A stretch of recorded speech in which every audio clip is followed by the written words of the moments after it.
ছোটবেলায় মা হারানো একটি কুকুরছানা ভুল করে ভেবেছিল একটি হাঁস তার মা। আশ্চর্যের বিষয়, হাঁসটি কুকুরছানাটিকে প্রত্যাখ্যান করেনি, বরং তাকে নিজের পিঠে বয়ে নিয়ে যেত। কুকুরছানাটি তার অদ্ভুত মায়ের সঙ্গে খুবই জড়িয়ে গেল। সে দুষ্টমি করে প্রায় হাঁসছানাগুলোর পিছনে দৌড়াতো। একবার ডিম চুরি করার জন্য এক মুরগির বকুনি খেয়েছিল, কিন্তু তারপর হাঁসছানাগুলোর প্রতি কোমল থাকতো। এমনকি ছোট হাঁসছানাটা তাকে বিরক্ত করলেও সে কখনো পাল্টা আঘাত করতো না। প্রতিদিন কুকুরছানাটি হাঁসছানাদের নিয়ে সাঁতার কাটতে যেত এবং সময় মতো তাদের বাড়ি ফিরিয়ে আনতো।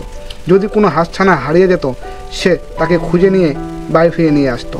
হাঁসছানাগুলো তাদের অদ্ভুত বড় ভাইকে ভীষণ ভালোবাসত। কুকুরছানাটিও বড় হতে হতে মুরগির সঙ্গে ভালোভাবে মিশে গেল।